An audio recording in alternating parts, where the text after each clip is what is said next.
Good morning to all of you. आज हम क्या करेंगे, हमारा इंटीग्रेशन का एप्लीकेशन है ये। How we calculate the area bounded by a curve by using the integration, definite integration. देखिएगा आप ध्यान से कैसे कैलकुलेट करते हैं एक कर्व से bounded area by using the definite integration. पहला part, such that area using the vertical strip. अब सबसे पहले हम फर्स्ट केस पढ़ते हैं कि वर्टिकल स्ट्रिप का यूज करके एक कर्व से बाउंडेड एरिया हम डेफिनेट इंटीग्रेशन का यूज करके कैसे करेंगे कैलकुलेट। उसके बाद आएगी हॉरिजॉन्टल स्ट्रिप। मैं पहले वर्टिकल स्ट्रिप को बताता हूँ। सच दैट इसका मतलब है, फर्स्ट केस है area bounded by the curve, area bounded by the curve y is equal to f x, x axis, ठीक है ना, between the ordinates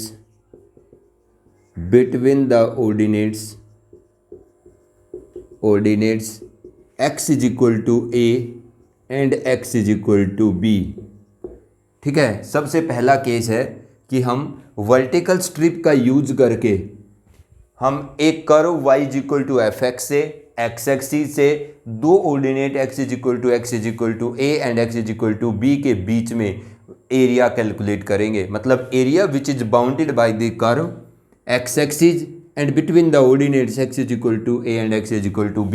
मतलब इस कर्व से और एक्स एक्सिस से इन दोनों ऑर्डिनेट्स के बीच में जो भी एरिया बाउंड होता है उस एरिया को कैलकुलेट करना सीखेंगे bye using the vertical strip. देखिएगा बेटा इस सिस्टम को आप कैसे वर्टिकल स्ट्रिप का यूज करके हम इन चार चीज़ों से बाउंडेड एरिया कैलकुलेट करेंगे। देखो सबसे पहला केस है, मान लीजिए ये आपके पास एक एफ एक्स कर्व है। आप समझना इस चीज़ को, y is equal to f x, ठीक है, मतलब y x का फंक्शन होगा। ये आपके पास फर्स्ट ऑर्डिनेट है x is equal to a, ये आपका सेकंड ऑर्डिनेट है x is equal to b, ठीक है।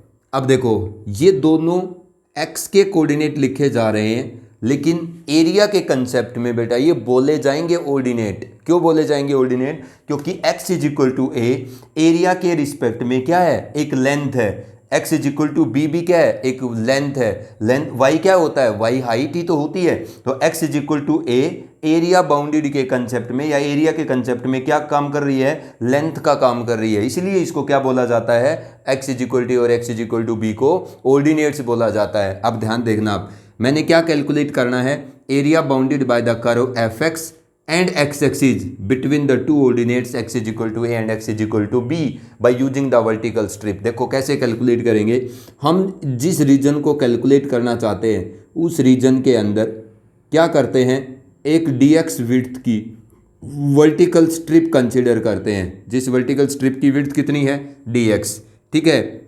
ये आपका ओरिजिन है, कितनी डिस्टेंस पर, x यूनिट डिस्टेंस पर। तो x यूनिट डिस्टेंस पर अगर आपने dx विड्थ की वर्टिकल स्ट्रिप कंसिडर की है तो इसकी जो लेंथ होगी वो कितनी होगी बेटा, y x। अगर आपने x डिस्टेंस पे इधर से कैलकुलेट किया है तो इधर इसकी लेंथ कितनी हो जाएगी, y, और विड्थ इसकी कितनी ली है, dx।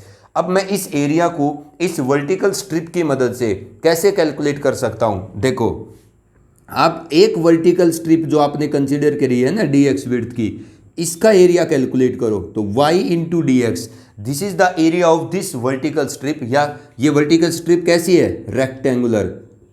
ये कैसा है, ये क्या है, एक रेक्टेंगल है। तो dx विड्थ का और y लेंथ का उस जगह के अंदर जिस जगह को आपने कैलकुलेट करना है, एक हमने क्या किया, रेक्टेंगल बनाया। इस रेक्टेंगल का या इस वर्टिकल स्ट्रिप का एक का एरिया कैलकुलेट किया। अब हम क्या करते, इस जगह को कैलकुलेट करना है, which is the bounded by the curve x axis and between two ordinates. इसका मतलब इस रीजन को मैं कैलकुलेट करना चाहता हूं। तो इस रीजन में मैंने क्या किया, एक वर्टिकल रेक्टेंगुलर स्ट्रिप कंसिडर किया जिसका विड्थ dx है, जिसका लेंथ कितना है, y है, और उस एक रेक्टेंगुलर वर्टिकल स्ट्रिप का एरिया कैलकुलेट कर दिया। अब ऐसी इस जगह के अंदर, ठीक है, जितने भी रेक्टेंगुलर स्ट्रिप हैं सभी का एरिया जोड़ देंगे। आपका जो इंटीग्रेशन का काम होता है वो जोड़ना ही होता है। इसका मतलब अगर मैं इस विड्थ की और इतने लेंथ की ऐसी रेक्टेंगुलर स्ट्रिप का एरिया, एक रेक्टेंगुलर ऐसी रेक्टेंगुलर स्ट्रिप का एरिया कहाँ से कहाँ तक ऐड करता हूँ, ए से लेकर बी तक ऐड करता हूँ, तो मेरे पास ये कैपिटल ए आ जाएगा। ये क्या चीज़ है, ये आपने dx विड्थ और y लेंथ की एक रेक्टेंगुलर स्ट्रिप का एरिया ऐड किया है, कहाँ से कहाँ तक, ए से लेकर बी तक। मतलब ये जो आपके पास रेक्टेंगुलर स्ट्रिप है जिसकी विड्थ dx है, लेंथ y है, ठीक है, आप इसको a से लेकर b तक क्या कर दो, नचा दो, तो आपके पास क्या आ जाएगा, कंप्लीट एरिया कैलकुलेट होकर के आ जाएगा। मतलब अगर इस साइज की रेक्टेंगुलर स्ट्रिप यहां से लेकर यहां तक आपके पास क्या होगी, स्वैप होगी, तो आपके पास इस पूरे रीजन का एरिया कैलकुलेट करके प्रोवाइड कर देगी। यही इंटीग्रेशन का मीनिंग होता है कि इंटीग्रेशन क्या करता है, सम बताता है। ये मत समझना कि ये जो आपकी रेक्टेंगुलर स्ट्रिप है जो वर्टिकल है, इसकी विड्थ dx इतनी दिखाई देगी तो एरिया कैसे आएगा, इतनी नहीं है बेटा, ये तो जस्ट लाइक ए वायर है, ये आपके पास क्या है, जस्ट लाइक एक वायर है। तो dx विड्थ की और y लेंथ की एक वायर का एरिया अगर मैं a से लेकर b तक जोड़ूंगा तो a से लेकर b तक जितनी भी dx विड्थ की और y लेंथ की वायर हैं उन सब का एरिया जुड़ जाएगा। तो ये अंदर वाली जो जगह है ये किसके इक्वल है, ये dx विड्थ और y लेंथ की आपके पास इसके अंदर जितनी भी वायर बनती हैं उन सभी वायर के एरिया के जोड़ के बराबर है। मतलब ये जो पूरा एरिया अंदर वाला ये इस साइज के, ठीक है, ए से लेकर बी तक जितने भी रेक्टेंगुलर स्ट्रिप बनती हैं इस साइज की उन सब के एरिया के जोड़ है, जोड़ के इक्वल है। तो इंटीग्रेशन क्या करता है, वो जोड़ ही करता है। तो आप क्या करिए, dx विड्थ और y लेंथ की एक रेक्टेंगुलर स्ट्रिप का एरिया कैलकुलेट करिए और ऐसी ऐसी ए से लेकर बी तक जितनी भी रेक्टेंगुलर स्ट्रिप बनती है इस जगह के अंदर सब का एरिया जोड़ दीजिए बाय यूजिंग द इंटीग्रेशन। तो integration from a to b of y dx, ठीक है, मतलब दिस इज द समेशन, मतलब सम किसका, ऐसे ऐसे रेक्टेंगल्स के एरियाज का, कहां से कहां तक, ए से बी तक। तो क्या बताएगा, अंदर वाली जगह को कैलकुलेट करके बताएगा, मतलब दिस ये एरिया आपका बता देगा। अब देखो दूसरा केस क्या है, जो हमारा सेकंड कंसेप्ट है वो क्या है, हो सकता है बेटा कि ये जो आपका एफ एक्स कर्व है y equal to f x, ये क्या हो, एक्स एक्सिस से नीचे हो। तब क्या करेंगे, दो ऑर्डिनेट आपके पास x is equal to a और एक कोऑर्डिनेट क्या है, x is equal to b, यही काम करेंगे। आप इस जगह के अंदर क्या करिए, एक dx विड्थ का और y लेंथ का एक रेक्टेंगुलर स्ट्रिप कंसिडर करिए। dx बहुत स्मॉल विड्थ होती है, जस्ट लाइक ए वायर, ये आपकी एक वायर की तरह x डिस्टेंस पर y लेंथ का एक रेक्टेंगुलर स्ट्रिप कंसिडर किया जिसका विड्थ कितना है, बहुत स्मॉल है dx। और ऐसे ऐसे रेक्टेंगुलर स्ट्रिप इस जगह में जितने भी बनते हैं ना, ठीक है, इस जगह में ऐसे साइज के जितने भी रेक्टेंगुलर स्ट्रिप बनते हैं सब के एरिया का जोड़ करेंगे इंटीग्रेशन की मदद से। कैसे, इस एक रेक्टेंगुलर स्ट्रिप के एरिया को, ठीक है, इस एक रेक्टेंगुलर स्ट्रिप का एरिया y dx है, ऐसे ऐसे इसमें जितने भी बनते हैं उन सब के एरिया का जोड़ कितना आएगा, from integration from a to b। इसका मतलब है सम किसका, इस साइज के रेक्टेंगल्स का जो इसमें बन सकते हैं, जितने भी बनते हैं, मतलब y dx साइज के, मतलब इतने एरिया के जितने भी रेक्टेंगल्स बनते हैं ना ए से बी तक, ये उनका क्या है, सिग्मा है, मतलब जोड़ है, ठीक है। Integration from a to b of y dx का मतलब इतने एरिया के जितने भी इसके अंदर रेक्टेंगुलर स्ट्रिप बनते हैं, कहां से कहां तक, ए से लेकर बी तक, ये उनका जोड़ है इंटीग्रेशन, ठीक है, ये उसका क्या बताएगा, जोड़ बताएगा। अब देखिएगा ये हमारे पास a to b y into d x, लेकिन क्या ये एरिया आएगा, बिलो द एक्स एक्सिस है तो ये जगह बेटा नेगेटिव आएगी। तो अगर आपको ये एरिया कैलकुलेट करना है तो आपको इसके ऊपर क्या लगा देना है, अगर बिलो द एक्स एक्सिस है तो नेगेटिव। तीसरा केस क्या होगा कि हो सकता है कि आपकी जो जगह है उसका कुछ पोर्शन एक्स एक्सिस से ऊपर हो और कुछ पोर्शन एक्स एक्सिस से नीचे हो, जैसे आपके पास ये पोर्शन है। अब मान लीजिए ये दोनों ऑर्डिनेट्स क्या हैं, x is equal to a, x is equal to b, ये आपके पास क्या है, y is equal to f x. तो वो क्या कहता है, y is equal to f x, ठीक है, और आपकी x एक्सिस से बाउंडेड एरिया बताओ between the ordinate x is equal to a and x is equal to b. अब मान लो ये C पॉइंट पर कट होता है, तो बताइए ये जो जगह है इसके अंदर एक वर्टिकल स्ट्रिप कंसिडर होगी, ठीक है, जिसकी विड्थ dx होगी, लेंथ y होगी। इसके अंदर भी एक रेक्टेंगुलर स्ट्रिप कंसिडर होगी, ठीक है, जिसकी विड्थ dx होगी, लेंथ y होगी, ठीक है, अब इस एरिया को कैसे कैलकुलेट करेंगे, जो ये एरिया है टोटल एरिया कितना, कैसे कैलकुलेट करेंगे ये एरिया, आप ए से लेकर सी तक वाई डी एक्स साइज की जितनी भी रेक्टेंगुलर स्ट्रिप बनती है उनका एरिया जोड़ दो ए से लेकर सी तक, ठीक है। उसके बाद सी से लेकर कहाँ तक, बी तक वाई डी एक्स, ठीक है, एरिया की जितनी रेक्टेंगुलर स्ट्रिप बनते हैं उनका एरिया जोड़ दो। लेकिन ये area below the x axis है, अगले वाला अबो द एक्स एक्सिस है, तो जो area below the x axis है उसका मोड लगा देंगे, क्योंकि उसका रिजल्ट कैसा आएगा, नेगेटिव। मतलब एरिया कैलकुलेट करते टाइम जो definite integral below the x axis calculate हो रहा है उस पे मोड लगाएंगे, और जो above the x axis calculate हो रहा है उस पे मोड लगाने की जरूरत नहीं, ऑटोमेटिकली उसका रिजल्ट पॉजिटिव आएगा, ठीक है। तो ये हमारे पास कंसेप्ट है कि by using the vertical strip how we can calculate the area bounded by a curve x axis between the ordinates x is equal to a and x is equal to b. मैं उम्मीद करता हूं आपको ये समझ में आ गया होगा, ठीक है। अब देखिएगा जो हमारा नेक्स्ट कंसेप्ट है, bye using the horizontal strip, मतलब हॉरिजॉन्टल स्ट्रिप का यूज करके हम एक कर्व से बाउंडेड और एक्स एक्सिस से बाउंडेड एरिया दो ऑर्डिनेट्स के बीच में, ठीक है, कैसे कैलकुलेट करेंगे। अब देखिएगा bye using the horizontal strips, bye using the horizontal strips, horizontal strip का यूज करके कैसे आप एरिया कैलकुलेट करोगे विच इज बाउंडेड बाय, ठीक है। अब देखिएगा इसका मैं लिख देता हूं statement, such that area bounded, such that area bounded by the curve, such that the area bounded by the curve y is equal to fx and, नहीं बेटा अब ये y is equal to fx नहीं, from by the curve x is equal to f of y, x is the function of y, y axis, ठीक है ना, between the ordinates, between the ordinates, between the ordinates, ordinates नहीं अब abscissa, between the abscissa y is equal to a and y is equal to b, ठीक है। अब हम calculate करेंगे area bounded by the curve x is equal to f of y, y axis between the abscissa y is equal to a and y is equal to b, कैसे calculate करेंगे देखिएगा। अब आपको कंसेप्ट तो पता ही चल गया है। हो सकता है कि हम जो एरिया कैलकुलेट करें, जो हमारा एरिया है वो हम y एक्सिस पे खड़ा होकर के देखेंगे। अगर आपकी कर्व ऐसे है, x is the function of y, यहाँ पर ये ध्यान रखना, ये कर्व है, ये दो एब्सिसा हैं आपके पास। अब ये एब्सिसा क्यों बोला जा रहा है बताओ, ये हमारे पास क्या है, y is equal to a, ये क्या है, y is equal to b. देखो यहाँ ऑर्डिनेट, ये जो आपके पास ऑर्डिनेट्स हैं ए और बी, y की वैल्यू, इनको एब्सिसा क्यों कहते हैं, क्योंकि एरिया के कंसेप्ट में ये बेटा क्या है, लेंथ है, ये हाइट नहीं है। अगर ये लेंथ है तो ये क्या होगा, लेंथ क्या होगा एब्सिसा, और हाइट क्या होगा, क्या होगा, मतलब ये क्या है, ओरिजेंटल डिस्टेंसेज है। ओरिजेंटल डिस्टेंस को क्या कहते हैं, एब्सिसा, और वर्टिकल डिस्टेंस को क्या कहते हैं, ऑर्डिनेट्स। तो ये यहाँ पर क्या बोले जाएंगे, एब्सिसा। तो आप इस जगह के अंदर क्या कैलकुलेट करो, एक हॉरिजॉन्टल स्ट्रिप कंसिडर करो जिसकी विड्थ कितनी होगी, dy।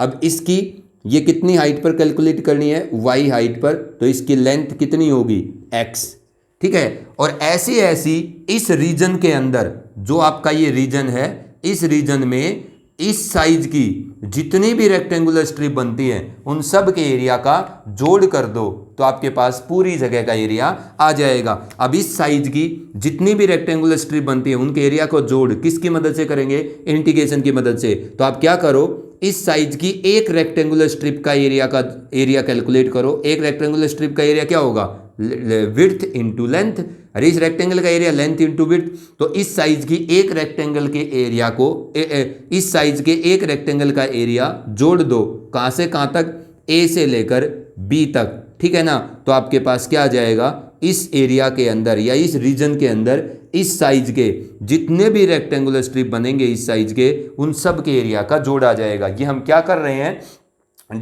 dy विड्थ और x लेंथ की एक रेक्टेंगल के एरिया को जोड़ रहे हैं, कहाँ से कहाँ तक, a से b तक। तो dy विड्थ और x लेंथ का अगर एक रेक्टेंगल का एरिया अगर आप यहाँ से यहाँ तक जोड़ दोगे तो इस रीजन में जितने भी इस साइज के रेक्टेंगल क्रिएट होंगे उन सब का एरिया जुड़ जाएगा। तो जो इस साइज के यहाँ से लेकर यहाँ तक जितने भी रेक्टेंगल बनेंगे उन सब के एरिया का जोड़ बताएगा इंटीग्रेशन। तो आपके पास वो एरिया क्या कहलाएगा, सब इस साइज के सारे रेक्टेंगल्स के एरिया का जोड़ जो ए से लेकर बी तक बनते हैं वो क्या कहलाएगा, इस रीजन का एरिया कहलाएगा, which is bounded by the curve y axis and between the abscissa y is equal to a and y is equal to b.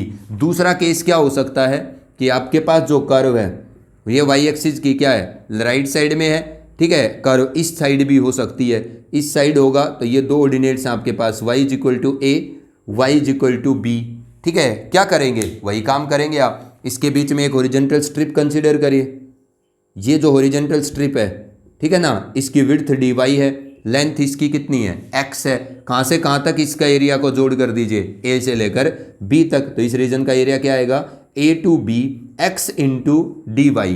ठीक है, क्योंकि इस रेक्टेंगुलर स्ट्रिप इस साइज की एक रेक्टेंगुलर स्ट्रिप का एरिया यही है, तो इस साइज की जितनी रेक्टेंगुलर स्ट्रिप हैं, ठीक है, उनको a से लेकर b तक जोड़ दीजिए। मतलब इस रेक्टेंगल के एरिया को अगर a से b तक जोड़ेंगे तो इस पूरी जगह में इस साइज के जितने रेक्टेंगल बनेंगे सब का एरिया जुड़ जाएगा, जो इस रीजन का एरिया कहलाएगा। लेकिन ये क्या आएगा बेटा, ये y एक्सिस की लेफ्ट साइड में है तो नेगेटिव आएगा, इसलिए हम इस पे मोड लगाएंगे तो ये इंटीग्रल हमें क्या बता देगा, इस जगह का एरिया बता देगा। हो सकता है कुछ portion x axis y axis से लेफ्ट साइड में हो, कुछ राइट साइड में हो, तो लेफ्ट साइड वाले पे मोड लगा देंगे, राइट साइड वाले पर रिजल्ट अपने आप पॉजिटिव आएगा। तो this is the concept how we can calculate the area bounded by a curve, ठीक है, and any axis between the coordinates and abscissa, ठीक है, by using the vertical and the horizontal strip। अगर आप area को y axis पे खड़ा होकर के देख रहे हो तो आपके एरिया में क्या आएगा, y इंटू डी एक्स।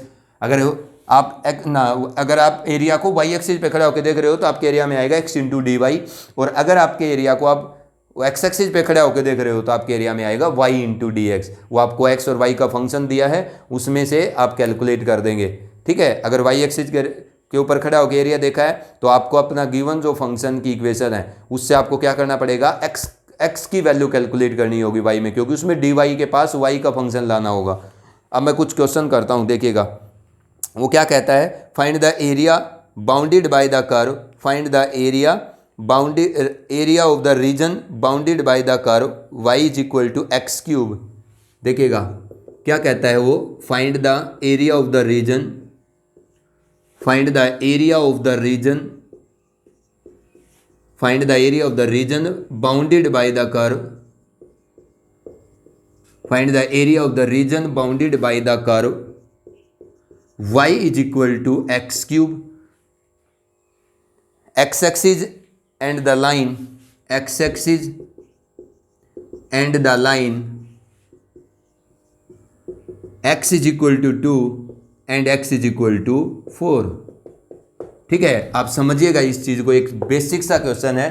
क्या कहता है, find the area of the region bounded by this curve x axis between the ordinates x is equal to 2 and x is equal to 4। देखो कैसे कैलकुलेट करेंगे, वो आपसे क्या कहता है, इस कर्व से x एक्सिस, इस कर्व एंड इस x, मतलब वो क्या कहता है, इस कर्व से और x एक्सिस से बाउंडेड वो एरिया कैलकुलेट करो जो इन दोनों लाइन के बीच में आता है। समझ में आ गई, उसने आपसे क्या कह रहा है कि बाय यूजिंग द इंटीग्रेशन आप इस कर्व से और x एक्सिस से बाउंडेड वो रीजन कैलकुलेट करिए जो इन दोनों लाइन के बीच में आ रहा है। ठीक है, तो ये कर्व क्या है आपके पास, y is equal to x cube. अब आपको इनका रफ स्केच बनाना आना चाहिए कर्व का। y is equal to x cube क्या है, क्या होता है बेटा, y is equal to x cube का कर्व इस तरीके का कर्व होता है, ये y is equal to x cube curve है।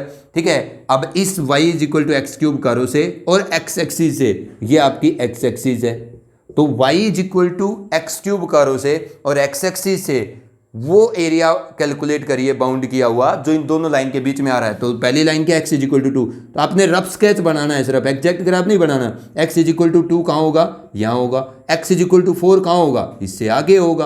ठीक है, बस ये आपका क्या है, रफ स्केच है। बस इतना ये काम कर दोगे कि तुम x इज इक्वल टू 2 यहाँ बना दोगे तो गलत हो जाएगा काम। लेकिन बाकी अपनी कॉमन सेंस से आपने रफ स्केच बना लेना है, ठीक है। एग्जैक्ट ग्राफ से मतलब नहीं होता इसके अंदर। तो उसने क्या कहा है कि इस कर्व से और एक्स एक्सिस से बाउंडेड वो रीजन कैलकुलेट करो जो x इज इक्वल टू 2 और 4 के बीच में है। तो x इज इक्वल टू 2 और 4 के बीच में तो बेटा यही रीजन है जो इस कर्व और एक्स एक्सिस से बाउंडेड है। अभी इस रीजन को मैं कैसे कैलकुलेट करता हूँ, मैं एक्स एक्सिस पे खड़ा होकर के देखता हूँ। तो एक्स एक्सिस पे खड़ा होकर देखोगे तो वर्टिकल स्ट्रिप का यूज करोगे इसके इस रीजन के अंदर dx विड्थ की और y लेंथ की एक वर्टिकल स्ट्रिप बनाओ। इस वर्टिकल स्ट्रिप के एरिया को जोड़ो कहाँ से कहाँ तक, a से 2 से लेकर 4 तक, मतलब a टू b। तो ये एरिया कैसे कैलकुलेट हो जाएगा, y इंटू dx, मतलब इस जगह में y लेंथ और dx विड्थ के एक रेक्टेंगल के एरिया को कैलकुलेट किया और इस साइज के एक रेक्टेंगल के एरिया को जोड़ देंगे हम कहाँ से कहाँ तक,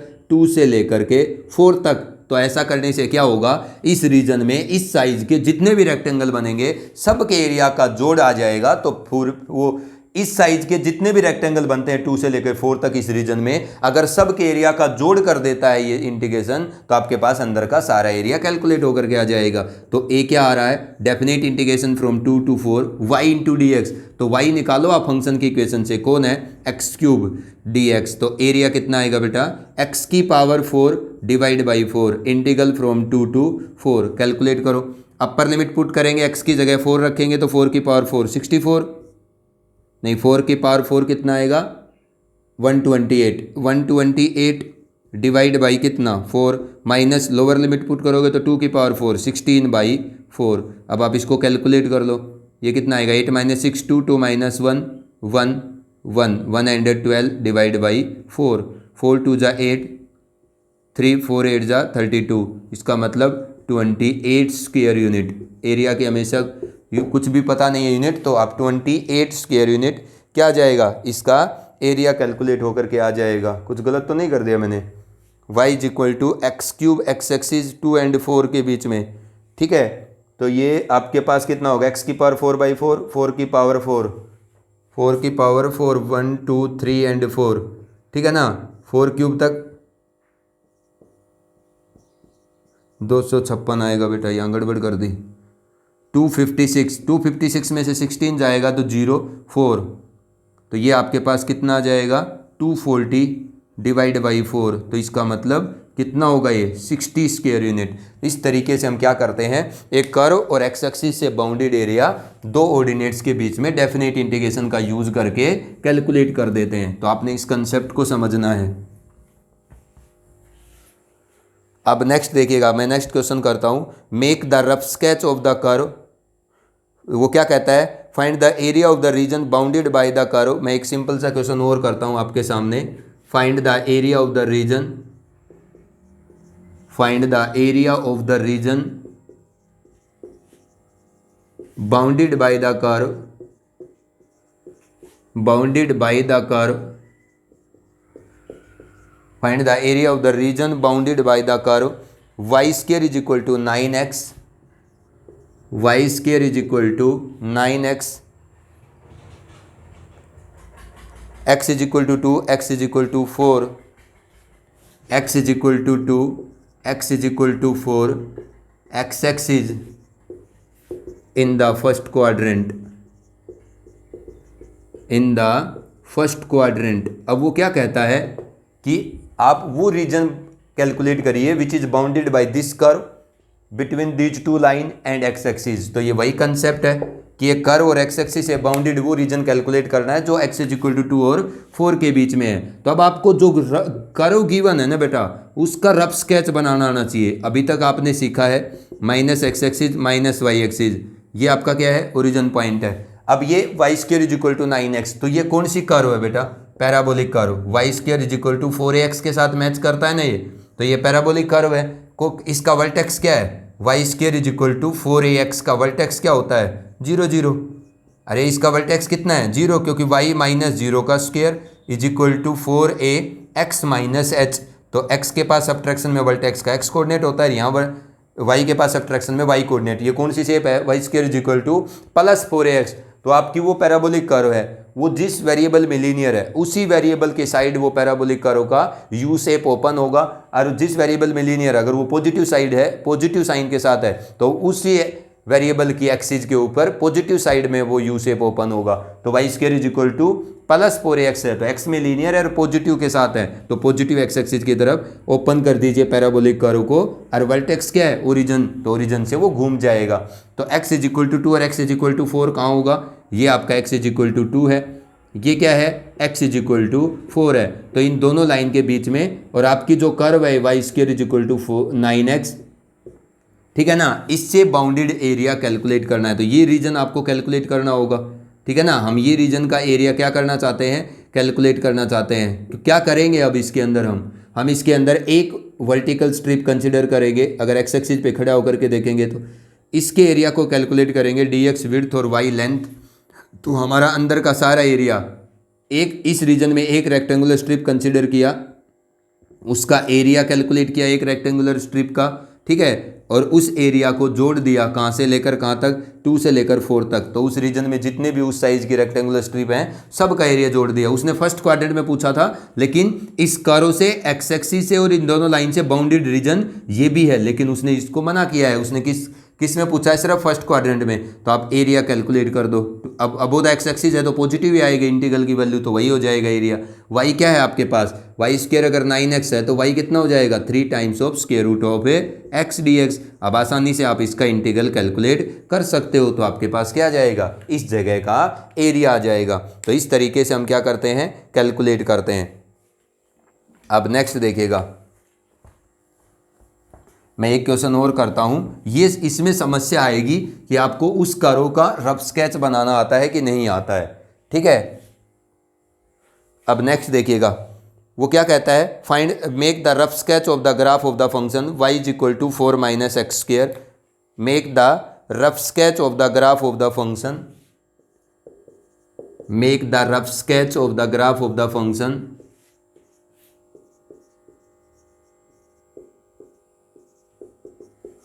rough sketch of the graph of the function. क्या बोल रहा है वो आपसे कि make the rough sketch of the graph of the function y is equal to 4 minus x square, y is equal to 4 minus x square, where x is greater than equal to 0 and less than equal to 2, ठीक है ना, and determine the area enclosed between the curve and find the area